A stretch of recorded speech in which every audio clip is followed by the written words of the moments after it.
This is the original esport racing game.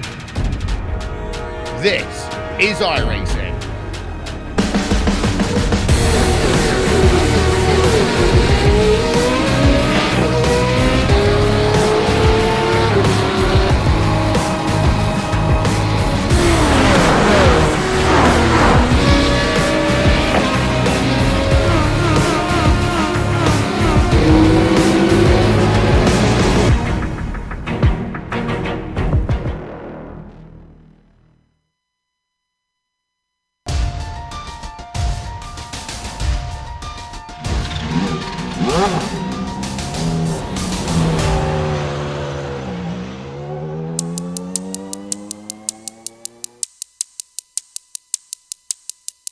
Last week at the fast confines at Le Mans, we saw one of the most memorable races in the history of this series. Mick Cledge winning the race in France marks the first driver to win 2 races this season. As we end the first third of this campaign, the question is all about Mick Cledge and if he can make it 3 in a row. However, the guys behind him are now even hungrier than ever, so an exciting race lays in front of us. With all that, a big welcome and bonjour from Spa-Francorchamps with the Grand Prix legends live here on the global SimRacing channel via the iRacing eSports network. The crew to give you all these stats and storylines today will be Ryan Walker, joining myself, Stefan Schlacher. Turning the knobs and pushing the buttons behind the scenes, our director Sean Rex Ambrose, and he's using cameras provided by the great Dougie Beard. The legendary track of Spa normally doesn't need an introduction anymore. However, if you're new to road racing or just need a refresher on how Spa feels to drive, we got you covered as we're now going to send you trackside with GSRC's own track guide. Alright, we're in the GSRC LOTUS 49, so let's do a lap around Spa. Across the start-finish line, you're immediately faced with Eau Rouge. A fair bit of braking at the bottom will set you up to wind over Radillon. The car gets very light and getting on the power is extremely difficult here. And since it takes you onto the Kimmel Straight, it's extra important to find traction as soon as it's available. Every 1/10 of a second sooner you can accelerate, the more top end you're going to find by the time you hit the braking zone for Lecombe. And this chicane will be very popular for overtakes. The downside will be it's easy to come in way too hot, and it won't be uncommon to see drivers cut across the grass to Malmedy. That puts us at the highest point on the track, and so back downhill we go. Because the elevation drops so drastically, you'll brake early for this 180-degree bend. Understeer around here will be a frequent problem. Switch sides quickly because you've got to hit no-name corner. There is AstroTurf around the outside, but it doesn't quite offer as much grip and isn't ideal. You can see the valley with the start-finish line off in the distance, but before you know it, you're braking for Pouan. I find snap oversteer is something that happens a lot on entry, but it's also difficult gauging how soon and how much you can get back on the power through this second apex. Lap time can be gained if you can unlock its secrets.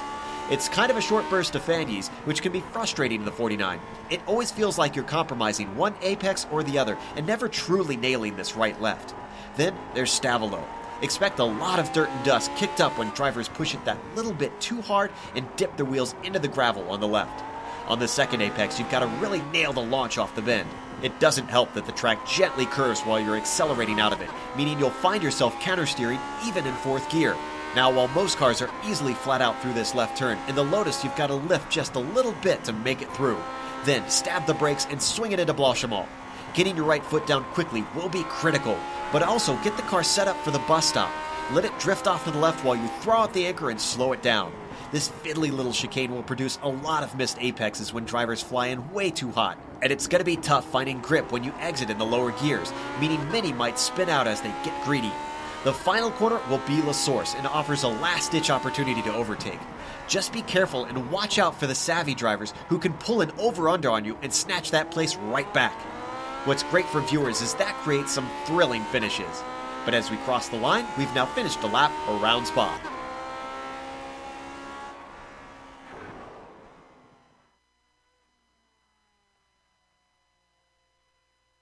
Joe Peak doing what many tried, but nobody can do better than him. That's your lap guide. And Ryan, what else can you tell us about this track in the French Forest? So some of the details about the track, about this wonderful track as well, I should say. 4.35 miles in length, or 7.004 kilometers, depending on whatever you want to use. has an amazing 19 turns, 9 right-handers and 10 left-handers. Located in Spa-Francorchamps, close to Stavelot in Belgium. And there's some other facts about the track as well, especially with the Lotus 49. The lack of grip in this car is going to make it a challenge, especially just looking at the track temperature as well. It seems to be getting a bit warmer, so yeah, these drivers are going to be fighting this car quite a lot throughout this race, and it should make it quite interesting. Yeah, not only fighting the track, the car, but also each other, and that will be written down in the F1 Drivers' Championship, which we're now going to look at. Roman Pawlowski leading that one still after 3 races, but just 6 points ahead of Mick Kledge, who, as we mentioned, did win the last 2 races. 3 points behind him, that's Rob Olenek in 3rd place, and then a little bit of a drop down to Daniel Sadler in 4th place, 25 points behind, and then another 10 points back. It's Ove Trengrate, a seasoned veteran of not only this car, but many other historic cars on iRacing. So this still is very close in the top 3. Ryan, how are we looking for the F2 Championship? So in the F2 Championship, it's as follows. Antonio Rees currently leads with 59 points. Close behind him in 2nd place is Matt Yeomans with 54 points, so the difference between both of them at the top is not that big. Behind them in 3rd place is Bill Tyler with 45 points. Close behind him with 41 points is Colin Coker in 4th. 5th place is Andres Bruno on 34 points. So in the F2 Championship so far this season, it's still close and all to play for. Yeah, close as ever, those F2 championships. And now, as they did in the back days of Formula 1, we also have a Nations Cup in here. They didn't put up a team standings, but a Nations standings. So with that, Germany is leading right now with 130 points to their name. United States, 2nd place, 3 points behind. There we go, United Kingdom, they're 3rd place, 6 points behind. Then we have Norway in 4th and Portugal in 5th place. Down there, Portugal only scored 2 races out of 3, same with Norway. So those two right now, 4th and 5th with only 2 races counted towards them. Now I also have to say a little bit of an apologies because I said French Forest instead of Ardennes Forest. Hopefully I didn't trigger too many people there.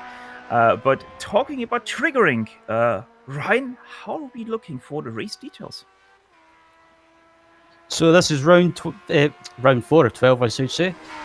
The race length for this race will be 15 laps, and the setup will be open. So any changes you want to make to this car, you're free to do so.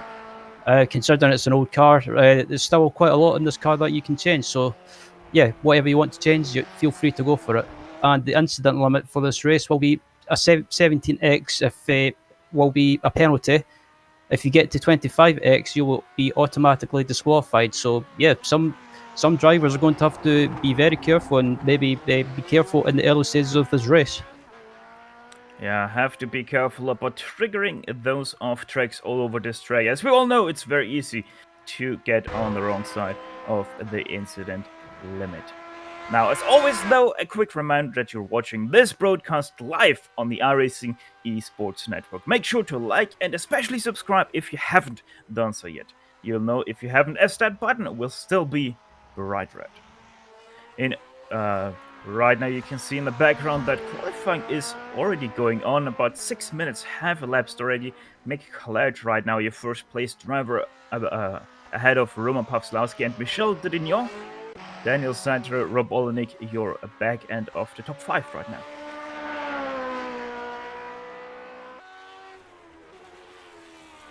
Yeah, there's some drivers in the field that I recognise from some other leagues. You've got Dan Sadler, like you mentioned, Stefan. Also, you've got I think we've got Jim McGill in this race. So there's quite a few drivers from a few other leagues, or some drivers that you wouldn't normally see in this race. So yeah, it might be worth keeping an eye on them to see how they get on. And Ryan, now we have a little bit of a message from the Grand Prix Legends community. And they would like to kindly ask you guys, the Lotus 49 fans, for a donation into their broadcast fund. If you'd like to find out more about these donations or their broadcast fund, please have a look into the description of this broadcast. Every dollar counts. The Lotus 49 community thanks you. And we're looking right now. Daniel Sadler, one also of the seasoned veterans of this series, as he has finished his second lap now of qualifying. It was a fast lap for him, but it did give him a faster lap, not an improvement in position. So he's still in 4th place as Peter Mikus comes across the start-finish line in just a corner. He didn't count his first lap. Let's see what he can do on his second and final lap as he's about to cross the start-finish line. Under the total sign he goes, and that's a 2:17.58, which puts him into 8th place. Yeah, that was a... Oh, sorry, Steph. Sorry, yeah, Claridge seems like had an off-track on his second lap, so he's not doing anything with that one. As Troy Adams right now in last place, because he didn't get to finish his qualifying lap because time is already over. So with that, Mick Claridge has won qualifying ahead of Michel Dudignon. Only a hundredth of a second between those two in the first row. Then we have Roman Pawlowski in 3rd place, 2/10 behind Mick Claridge, so very close. Same for Daniel Sadler, very close also there. It only looks like that though because he's a 4 second behind Roman Pawlowski in 4th place. Rob Olenek, 5th place for him, alongside Billy Bob Wright in that 3rd row. Dave Price, 7th place goes to him. Peter Mikus, 8th place. Running out your top 10 are going to be Bill Tyler and Antonio Reese. Yep, and then, yeah, going through the rest of the grid, Michael Cook takes 11th place. 12th place is Colin Bentley. 13th place is Andrew Eng. 14th is Chris Murakami. And then 15th place is Osmir Schultz. And then 16th, Severin Ustaveld. And then 17th is Matt Yeomans. 18th is Telmo Amaral. 19th is Andreas Bruno. And rounding out the top 20 is Colin Coker. 21st, Jim McGill. He is in his 12th car, most definitely looking to up his position. Donald Peak! Yes, that is one of the 2 peaks we have here on GSRC. 22nd, Jan Hoffman. 23rd, Jasmine Beach. 24th, Gary Anderson, the last car to put in a qualifying lap in 25th. Then we have Laurent Ravgon in 27th, Julia Forcelin in 28th, Marco Raviol in 29th, 30th went to Trent Busse, Chris Bean 31st, Robert Reynolds in 32nd, and Troy Adams 33rd. As we're already green flag for this race. Very good start at the front pack, especially for Mick Claridge, who was able to defend his position ahead of Michel Dudignon, who is already up in 2nd place and looking for a draft behind Mick Claridge. As everyone's managed to make it through Eau Rouge and Radion okay so far, as everyone's coming up trying to settle into position. But Michel Dudignon, woo, both sliding there. Sorry, Ryan McClatch and Michel Dudignon were trying to go for that first place. Both are nearly sliding into each other. Roman Pawlowski now in 3rd place. Rob Olenek and Daniel Sadler still 4th and 5th. Yep, I'm just looking throughout the field to see if there's if everyone else has managed to make it through so far, nice and clean. Well, casualties at the back apparently. Telmo Amaral and Troy Adams were those 2 casualties that we can confirm already. They both had to retire their Lotus 49s very early in this race. Yeah, I thought everyone was going to try and settle down, but yeah, looking at the back, everyone's managed not to do that, or some people are having issues already. But yeah, back up at the front, it's still Claridge from Dudillon, from Pawlowski. So yeah, still everyone at the front is close together. Adrian Duke, Gary Anderson, and Jan Hoffman also in the line of casualties. Now Jasmine Beach with Marco Ravioli. They two come together through Piff Path. So also not a very good start for those two. Seems like a little bit of a misunderstanding between those two. As we're still looking at the front of this pack. Mick Claridge still ahead of Michel Dudignon and Roman Pawlowski. Rob Olenek 4th place, Daniel Sadler 5th place as they head into the bus stop chicane for the very first time. Just looking throughout the field as well, and it looks like even though he's at the back, Jim McGill's had a decent start, and he's just keeping out of trouble, just doing his own thing.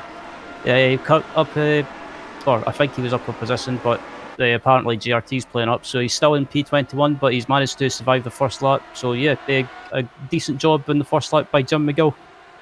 Only Rob Olenek and Antonio Rees are the only two drivers that have gained a position inside the top 10. As now Peter Mikus tries to one-up his position over David Price. They're looking for a swap of position. Same with at the front, Michel Tedillon, Vicky Claridge now side by side into Lecombe, but Michel Tedillon not able to take advantage of his outside line. So they're in behind David Price and Peter Mikus side by side. Also Peter Mikus around the outside, not happening for him through Lecombe. Just looking at Antonio Roos as well, and he's currently he did start in P10. He's up into P9, so he's doing a good job at the moment so far, and keeping out of trouble as well. And currently he's the leader in the F2 Championship, so he needs to think ahead. Does he want to attack early, or does he just want to play it safe and just finish this race and pick up more points to help in the F2 Championship? So yeah, difficult decision for Antonio to make. In behind, we have a little bit of a battle pack for 11th position. It's about 4 cars nose to tail there, and really going off it as well. Chris Murakami inside that battle pack alongside Colin Bentley, Andrew Eng, and leading those 3 right now is Bill Tyler. As they go through Paul Ferrer now for the second time, we can also report that a few more people have seen the end of their race. Julie Forcelin are one of those guys. So already after just about 1.5 laps for these guys, we have seen a few casualties taking place here at Spa-Francorchamps. Oh, Chris Murakami goes on the grass there, saves it. Doesn't run into Bill Tyler, but that's a major slowdown for him probably now. Or looks like he was able to avoid that, so he still goes on full speed, but most definitely he lost a lot of time to Bill Tyler. Colin Bentley now tries to go to the inside of La Source. Can he get the power down early? No, he cannot, as Chris Murakami powers away from him to defend that 4th position. I just looked at the replay as well of Chris Murakami, and he done a good job to save that car after clipping the grass into the final chicane. I thought he was going to wipe a few cars out, but he done a good job to hold that car, so fair play to him. And he's still... Oh, Billy Bob Wright! Hard impact into the wall at Lecombe. That's his race done. And he also nearly got collected by Dave Price and Peter Mikus, who were side by side behind him. Everyone did a great job being able to avoid him. And yeah, Ryan, seems like Billy Bob Wright a little bit overbraking there. Just look at the replay to see what happened to Billy on the break, and it just looks like he just braked and it just snapped on him, so it could have been just a case. I'm sorry, just now Chris Murakami also at Lecombe. Big troubles for him. Colin Bentley involved in that, Andrew Eng and a few other cars. That really didn't go well for them either.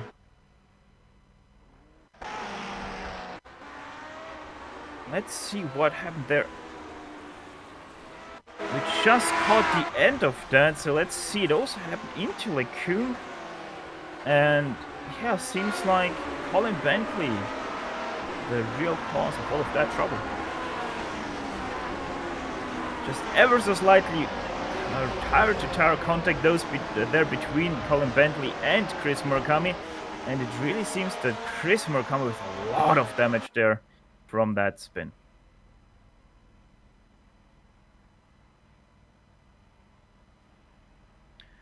Also Donald Peak with a mistake through Paul Ferrer, just a harmless spin for him, so he's able to continue. As we're back at the top of the pack, still Mikhail leading ahead of Michel Tedillon and Roslowski. Those 3 have set sails. It seems like a little bit on Rob Olenek as they are looking to complete a lap number.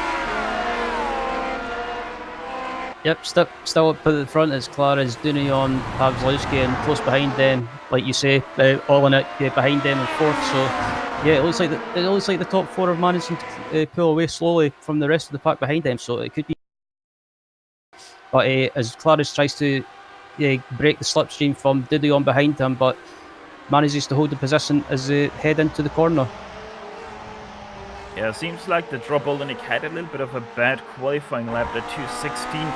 Most definitely not representative of how he is able to drive, as he is able to somewhat cling on to those three up ahead. But most definitely Daniel Sandro, he's doing high 16, so he is not going to be very much in the fight of the four guys ahead of him. But he's also losing the guys behind him now. 3 seconds the gap back to Dave Price in 6th place. As I'm just looking throughout the field as well, I think at the moment in the F2, I guess you could say F2 class, it's Reese leading from Matt Yeomans, I believe. So Antonio's doing what he needs to do for the F2 championship. And I'm looking at Daniel Sadra as well on his front end. He's got a little bit of a slight bit of damage, so I don't know if he's had contact in the first lap or in the early stage of the race, but he's in a bit of a no man's land at the moment. So it's just, yeah, I guess he just needs to go around doing laps and just finish the race. But I don't know what happened to Daniel to get that slight damage on the front. And one thing we have seen now on the broadcast here, Michel Dudignon, most definitely way stronger through the curvy bit of Spa-Francorchamps than Mickey College ahead of him. So Mickey seems to be a little bit more on the straight line setup than Michel Dudignon. So Michel Dudignon probably will try to have a look this time. Maybe not into Lecumbe, just stay behind him and stay closer, but then really try to do something either into Brussels or into Pouhon, because those are the spots where he really is a lot faster than your first place driver of Mickey College.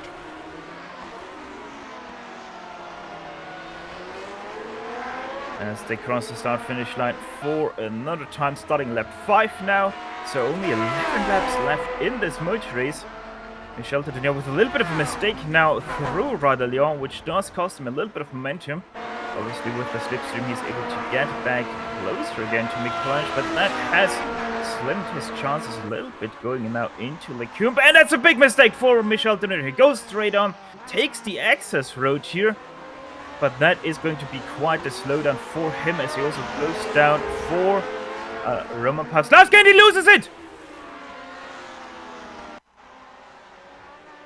We're gonna show you that all in the replay as Michel Dudignon lost it coming back onto the track. And Orion, that is just a little bit too late on the brakes for Michel own Michael there.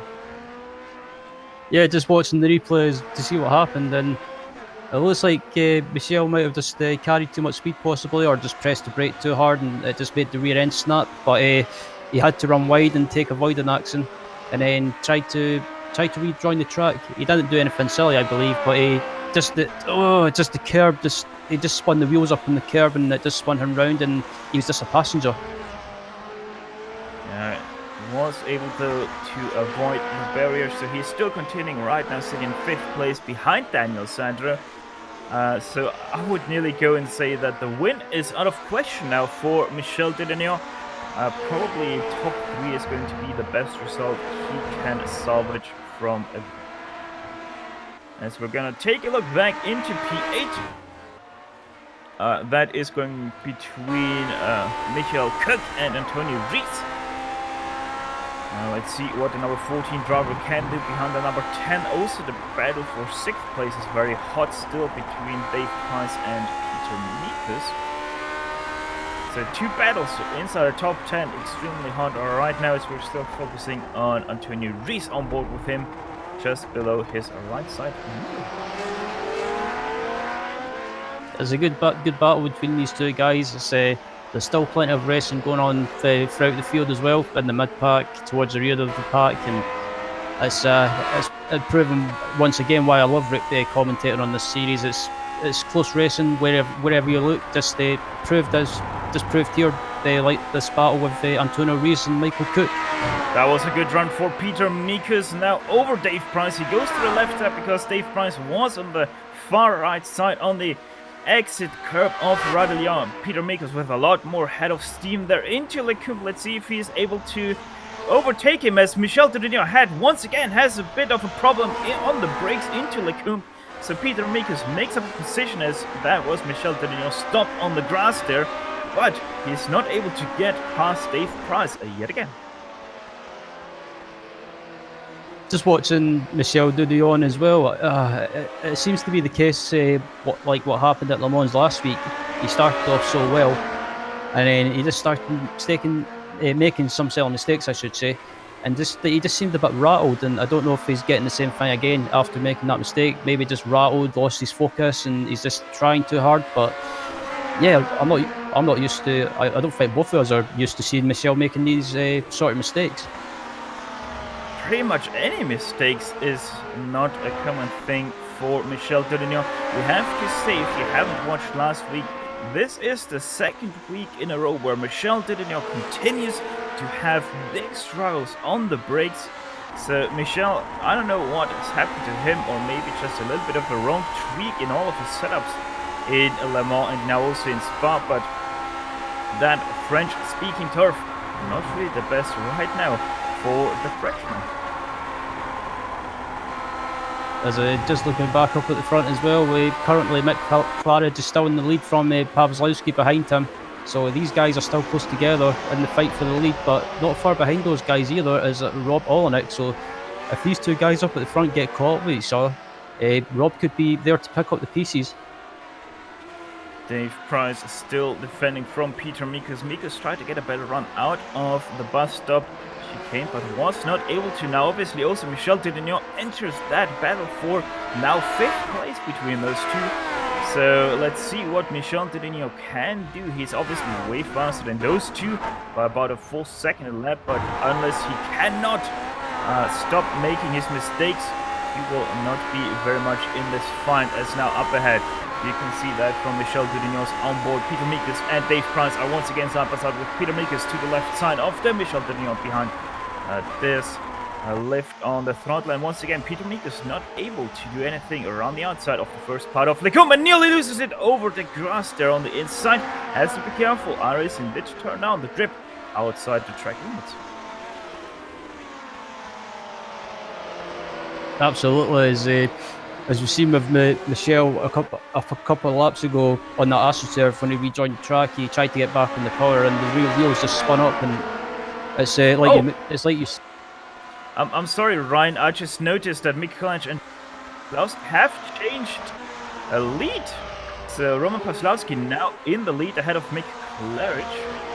We have to replay of that, so let's have a look at what happened there between Claridge and Pawlowski. Seems to have happened down Campbell Straight, as there was a little bit of a mistake for Mick Claridge through Radillon. And yeah, Roman Pawlowski just able to jump on that occasion and overtake Mick Claridge for the first place. As I'm just looking throughout the field to see if there's anything else going on, I can't really see anything. Oh, Peter Mikus with a save that opens up the door a little bit for Michel Dudillon. Not able to jump on that occasion, as he also had a little bit of a slide himself. But yeah, Dave Price still holding over that pressure. But how long can he vent off that pressure until someone is able to get past him? It's a good question, and that question might never be answered if Dave Price can hold the pressure behind. But Peter Mikus and Michel Dudillon looking very racing for that 5th place. Obviously also Daniel Sancho not too far away from these guys, as he has turned slow laps the last 3 laps than Dave Price. Oh, Michel Dudillon behind. Big mistake through Radillon, able to save it with a lot of counter steering up ahead. As we go into replay, let's have a look on what happened with Michel Dudillon. We have to stay on that replay though, because Peter Mikus and Dave Price up ahead are now side by side through Lecombe. And yeah, just a great save by Michel Dudillon over the crest of Radillon. He had just too much troubles to stay right behind them, as they're still side by side there through Lecombe, and continue to be side by side all the way through Brussels. Peter Mikus though not able to jump on that occasion yet again. Dave Price, the successor in that battle. This is fantastic stuff. I'm loving this. It's a great battle with two of these guys. They're giving each other respect, they're giving each other room, they're racing hard, but they're racing fair. And it's great to see, and it's just proof that this series is so good. And, Peter! Oh. Whoa, Peter Mikus, what a save! Snap oversteer for him through Piff Paff. Now under attack from Michel Tedinho. Michel Tedinho with the inside through Stavelot, and he is able to take that away through Curve Paul Ferrer. Or is he? As now Peter Mikus comes back on him through the first right, sorry, through the second right-hander. No, has the outside through the left-hander right before Blanchimont runs a little bit off track. Gives the momentum to Michel Tedinho through Blanchimont. So Michel Tedinho now is really into 6th place. yeah, I was watching it. Oh, Michel, keep it together on the brakes, mate. This is starting to really be a little bit too much for Michel Tedinho with all these mistakes.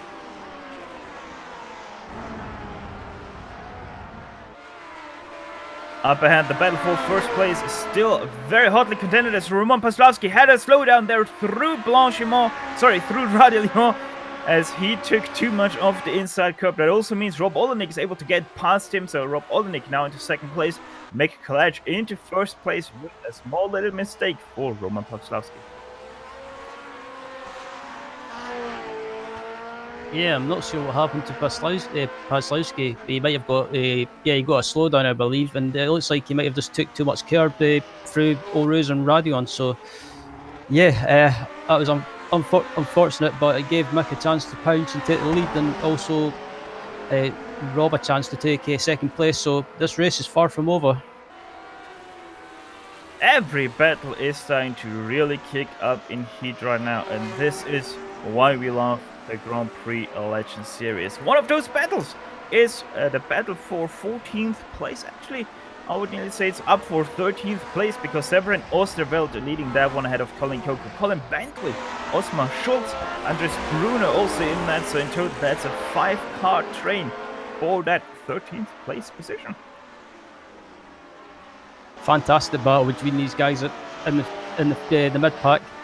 Yeah, it's I believe this is for a top 3 position in the F2 the F2 class. So fantastic racing between these guys, and yeah, wherever you look, there's always a battle going on. So this is fantastic stuff. In total, we are sad to say that we have lost so far 8 drivers during these 9 laps that we have driven so far. Julia Forsolin, Lauren Raffigo, Chris Bean, Chris Murakami, Billy Bob Wright, Gary Anderson, Talmo Amaral, Jan Hoffman, Adrian Duke, and Troy Adams are in that 8 drivers list. Sadly, those drivers are already 4 laps down, so at the minimum. So all of these have happened. Their race ended very early, as it seems that we have once again a battle between Michel Tedinho and Dave Price. This still is for 5th place, right behind Daniel Sadro, who has found his lap times again, running away from these guys again. As Dave Price with a little bit of a slow exit out of Radillon, which opens up the door for Michel Tedinho, tries to go with the fake, makes it happen. He's now on the inside for Lecumbe. Can he also keep it together on the brakes? Yes, he can. He did brake a little bit earlier, so he doesn't do anything stupid with Dave Price on the outside of him. And he's able to get past Dave Price, but now also Peter Mikus with an open door for Dave Price. Decides better of it though, as Dave Price goes to the inside and goes on the defensive line. That was a nice move by Michel Tedinho. He managed to get that move done on the run up to the straight.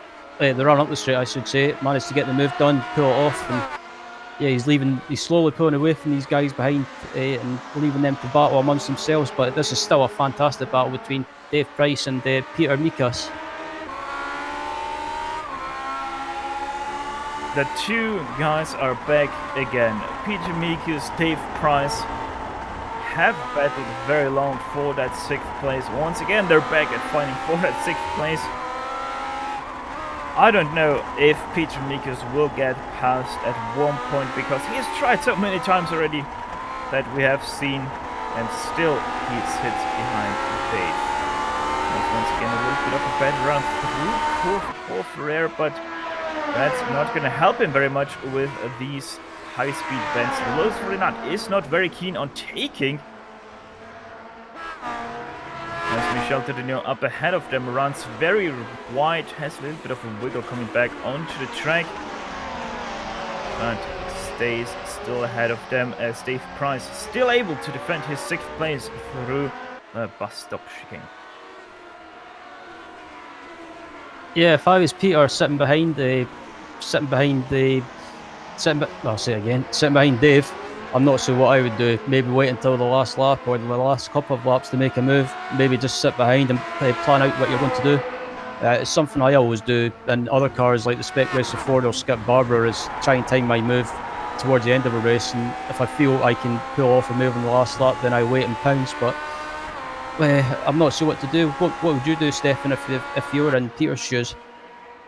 Well, Michel Tedinho showed how you can get past Dave Price. Peter Meeker's not trying the switcheroo on that, so he is nearly right into the back of Dave Price. There's Dave really slowed down on the apex, the first apex of Lecumbe. Peter Meeker's not really expecting that, tries to get around out of Lecumbe, doesn't really, as he gets a wiggle on the throttle and on the brake. So Dave Price doing all he can to keep Peter Meekers behind, who's trying all that he can to get ahead of Dave Price, but it just ain't happening right now for Peter. As I'm just looking at the battle for P14, it's still going on between Seven Osterveld, Colin Coker, Colin Bentley, and the other car, I believe, is Osmere Schutz. These guys are still close together, but it's a 3-car battle, sorry. Osterveld, Coker, and Bentley. Bentley there with the little bit of jump on the brakes behind Coker, as he did not want to overtake him. In behind, Andres Bruno was able to get past Osmar Schultz because of a mistake of Osmar Schultz. Nothing we really need to go on to replay for. Just a little bit of overbraking into Brussels there. We've all done it, we've all seen it happening right in front of our eyes. Colin Bentley now with a good run out of Couhon, or Double Gouche as it's actually named in the French language. Basically just means a double left-hander. Colin Bentley not a very good run pit path as he still has to sit behind the other Colin.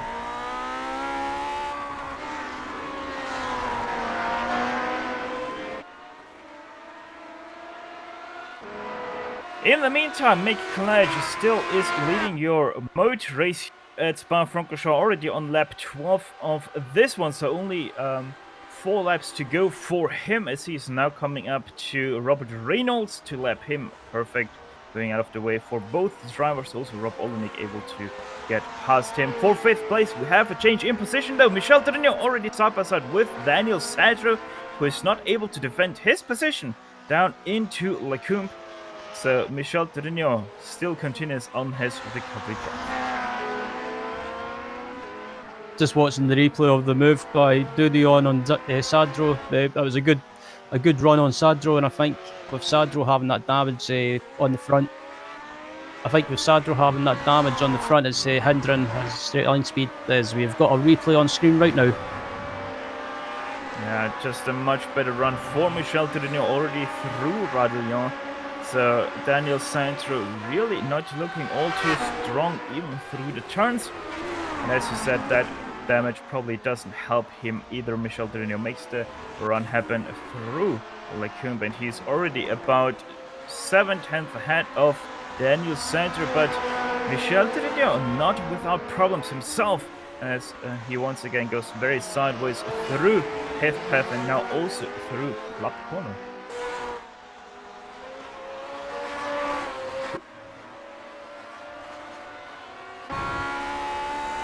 Up in front for the battle for first place. It still isn't yet a battle, but we can most definitely say that Rob Olenek right now has the upper hand pace-wise on Mick Collage, with Mick Collage starting to have a few mistakes here and there. Now he went head through the bus stop, just completely missing on that first apex. So yeah, Mick Cledge, even though he's leading right now, he has won the last 2 races. It still isn't a done deal for him, as we're now entering with 3 laps to go. Lap 13 of this motor race, 8/10 between those two. So let's see and continue to watch what Rob Olenek can do. Half a second faster for Rob Olenek than his championship rival of Mick Cledge, as they come up to another lap car. It is Laurent Raffgant. So Raffgant able to continue on his drive. 4 laps down, he is in 25th place. So we have one car returning to the track after already seeming to be retired. His backup still at the front. Mick Claridge is still leading, but close behind him is Rob Olenek. And yeah, at one point Mick was 1.3 seconds clear at the front, but Rob has managed to decrease that gap and close it down to about 6 or 7 tenths of a second. So yeah, we could be on for a close finish to this race. And if I was to pick a winner, I would just pick Mick at the moment, but never rule out Rob Olenek.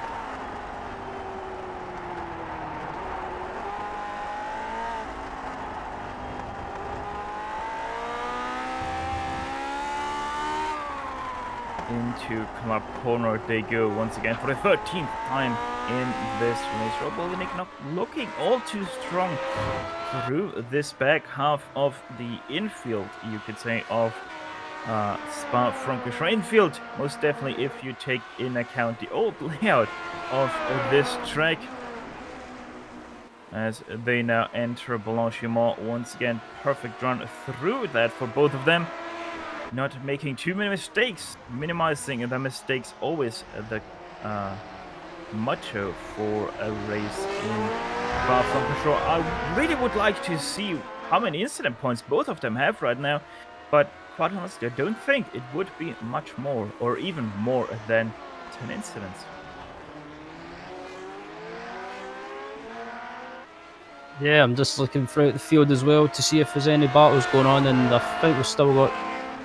Just looking to see if the battle for P14 is still going on.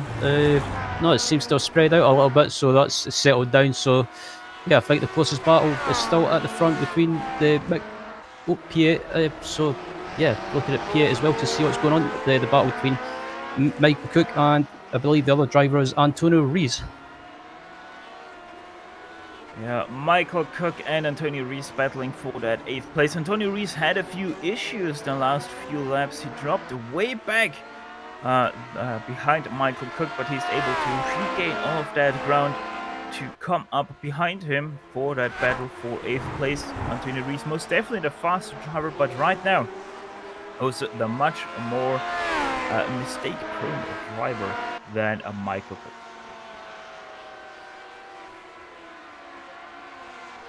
Michael Cook, one of the many cars that have gained a few positions. He started in 11th place, right now in 8th.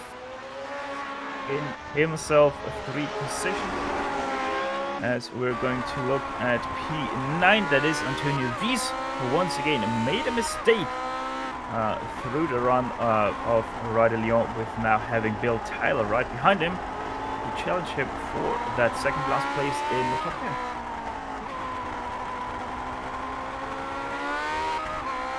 And I believe this is the top 3 or top 2 in the F2 championship. So Antonio Rees is currently leading from Bill Tyler. So yeah, this is currently basically a battle for the F2 championship at the moment. So yeah, these guys are still close together, and it's what do you if I was Bill, rather, I'm not sure what I would do. Try and overtake Antonio, or just settle where I am. So yeah, it's still undecided, or still all to play for, as we've got one more lap to go in this race.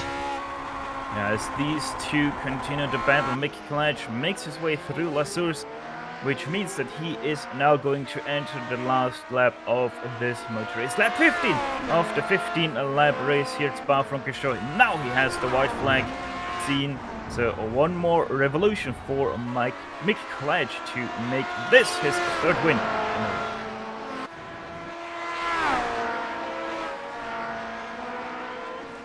The only car to really challenge him in this race right now is the number 2 car of Olenek. There you can see him right behind him. Still is about 1.3 seconds, and Rob Olenek most definitely has lost about a tenth throughout the last 3 laps, as they have made successfully their way through Lecombe for the 15th time.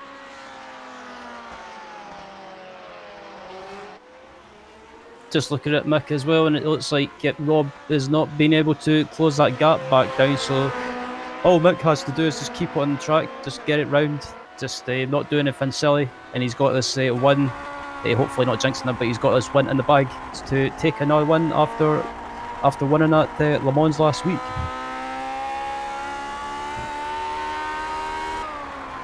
Rob Olenek a little bit faster through Puhan. He was able to close in that gap by 2/10, but as you can see, still not much closer than he was before starting this lap. 1.2 seconds, still the gap is between your top 2 drivers here today, as they now make their way the last time through Curve Paul Ferrer, perfectly making so without taking any off tracks through this right-hander. Mick Klages is turn number 16 now coming up. That is Blanchiment of this layout. Normally it would be turn number 17, now coming up under the Bridgestone side, going into the bus stop chicane for the very last time. The second last braking zone of this layout, and now Mick Klages making his way through the Grand Prix start-finish straight, which isn't his start-finishing straight. It is right after the Azures. Mick Klages, just one more acceleration zone he has to manage, and he is going to be your winner of round 4 of the Grand Prix Legend Series here at Spa-Francorchamps. Just ahead of Rob Olenek in second place. Third place will be taken by Roman Kasler, as we still have to battle for 6th place between Dave Price and Peter Meekes. Meekes trying to do a little bit of an undercut there on the corner, doesn't really get the power down, so Dave Price going to take away 6th place unless he runs out of fuel, which he doesn't. So Dave Price 6th place, Peter Meekes 7th place goes to him.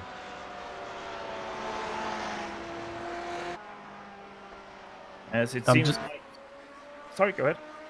I was just going to say, I'm just keeping an eye on the rest of the top 10. Michael Coutts going to cross the line to finish P8. Antonio Rees is going to finish in P9. And rounding out the top 10 will be Bill Tyler in P10. Yes, it seems like we don't have any battles anymore in the last few cars that are going to trickle over the start-finish line. So with that, we're going to quickly send you to the break. But don't step away too far, as GSRC will be quickly back for the post-race show, where we will run you down the unofficial finishing order, talk to some of the drivers, and close off an eventful race. So don't step away too far, as GSRC will be back after these messages.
We welcome you all back to the Grand Prix Legends post-race show, streaming to your home on a global SimRacing channel via the iRacing eSports network. First on the agenda of this post-race show, as always, is the unofficial finishing order, which is being topped by Mickey College yet again. Third race in a row, he has won Silverstone, Le Mans, now also Spa-Francorchamps. He has been atop the sheet. Rob Olenek, second place for him, a very great comeback after a miserable qualifying performance for him. Only a fifth place he started in. Roman Paslowski started third, finishes third, about 7 seconds behind your top two drivers. Michel Dudignon, most definitely the strongest dog, or looking like the strongest dog for most of the race, until once again those brake problems started to creep into his race, diminishing any chances he had at a win here today. He finishes only in fourth place. Daniel Sandro starting in fourth place, finishes in fourth place with his number 5 machine. Dave Price pretty much does the same. He started in 7th place with his number 6 machine. He finishes in 6th place. Peter Mikus tried to take away that 6th place for so long throughout this race, but he wasn't able to, so he only finishes in 7th place. Michael Cook gains 3 positions to finish inside the top 10. In 8th place, Antonio Rees, also one of the gainers in this race, but he only gained 1 position over Bill Tyler, so they finish 9th and 10th.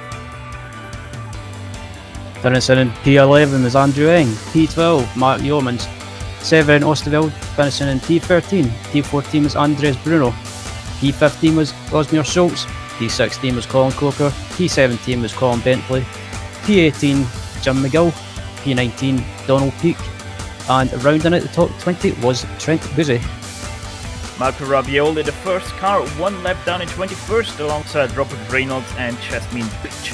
Laurent Ravgon in 24th, 5 laps down. Julie Forcelin 25th, also 5 laps down. And then we have a lot of cars that didn't finish this race, led by Chris Bean, Chris Murakami, Jan Hoffman, Billy Bob Wright, Gary Anderson, Telmo Amorel, Adrian Duke, and Troy Adams. All didn't finish this motor race. Out of the 33 drivers, 20 did finish on the lead lap. Right now, it seems like these guys are still a little bit on a cooldown. So, Ryan, let's go a little bit ahead in the schedule.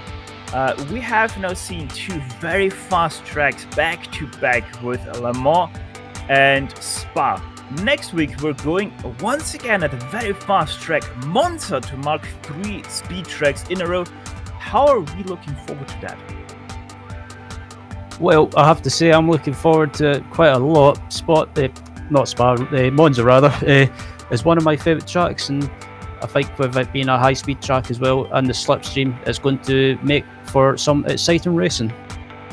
Yeah, let's continue that question with Mick Klaj now joining us here. GSRC owns Mick Klaj, that is. Mick, we now have seen Le Mans and Spa, 2 very fast tracks, no doubt. And we're going to add to that list with Monza. How are we looking forward into that track, especially as a driver? No, Stefan, you can't talk about Monza yet. I just won Spa, man. That's the that's the biggest win I've ever had on iRacing. Trust me.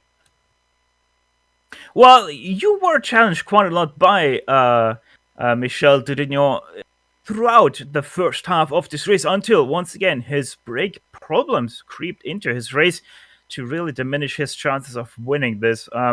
You also held off a very quick Rob Olenek, finishing a second ahead of him. Mick, why is this such a big win for you? It's such a big win because I'm not very good at Spa, and I'll be honest with you, I'm just guessing now, I've probably done 500 laps this week to get up to speed and get the set right and everything about the whole thing. And I didn't get the setup right until late last night. And then this morning, we was on pace, it was half a tenth in it between me and Michelle. And then, I was lucky to get pole. I went up on the tyre pressures and I took a chance with that. Got a really good qualifying lap. Messed up the second one, but didn't matter. And then I knew I had a really good first gear against Michelle. That's why I got such a good start, and he got such a bad start. But I can't believe Rob's not been on pace this week, nor has Roman. So they haven't been on pace all week. I mean, when you saw qualifying, they was a second behind us. That was their pace. That's been their pace all week. 3/4 of a second, half a second off. And so when I saw Roman staying behind Michel, oh God, here we go. And then when Roman got in front, and then he had a slowdown over Eau Rouge, and then Rob was catching up. Oh God, I've got to really, really dig now for this. And honestly, because it was such a big win for me to beat Michel here, it is such a big thing. In all the years I've driven this car at this track, I think I've beaten him once at this place. And so to lose it to someone else other than Michel would have been really bad. And so that was probably the most nervous I've ever been in a race, to try and get the win. But anyway, yeah, sorry, Monza. Carry on. Yeah, Mick, just a quick outlook. What can we expect from Monza? Probably the fastest combination that we're going to see this season. Yeah, Monza's unbelievable. When I looked at the schedule a couple of days ago, I saw Spa, oh God, and then I saw Monza afterwards. And people don't like it, and people like it, just because of the fact that you can't get away. The leaders cannot get a gap between anyone, because you just catch back up on the oval. It's insane. You're doing, if you catch the draft right, you're up near 220 miles an hour into Curva Grand, into the braking zone there. And it normally ends up on a last lap fight through Curva Grand. So yeah, it's worth a watch just to see the sheer speed that you can go round the oval in this car. Well, Mick, congrats on your first place finish 3 times in a row now this season. Most definitely the strongest dog right now. Mick, thank you for talking to us. And yeah, let's hope we see you once again, at least on the podium in Monza. Cheers, Stefan. Yeah, cheers, guys. Now, before we go, we want to remind you once again that you're watching this on the iRacing Esports Network. Next up on the iRacing Esports Network, it's actually going to be, once again, GSRC. But this time, atop this hour, we are going to be live from Silverstone in the DGFX series. If you want to not miss the start of that broadcast, then subscribe now. You're gonna know that because the subscribe button just below this broadcast is going to be right red for you. On top of that, we'd like to thank everyone on the track today for a great show, and especially the Lotus 49 community for contracting with GSRC to broadcast it. Right now on your screen, you can see all of the companies that provide us with their great hardware and software GSRC uses to deliver you the best possible show. Additional thanks goes to June Lalonde, who provides us with her great masterpieces. See the screen for how to get a hold of more of her great work. If you'd like to find out more about GSRC, please visit us at globalsimracingchannel.com. You can also find us on the social media platforms, Twitter with @GSRChannel, Facebook at facebook.com/globalsimracingchannel, on Instagram at GSRC_brand. All of the upcoming races for our other series are now sliding across your screen, so check them out and mark them down on your calendar to not miss another second of exciting racing action. Finally, on behalf of the entire crew, Ryan, Sean, and Dougie, I'd like to thank you all for tuning in as Mick Clutch took away the victory here in Belgium. With that said, until next time, Servus and sayonara, and as always, race hard, race clean, and we'll see you on the track.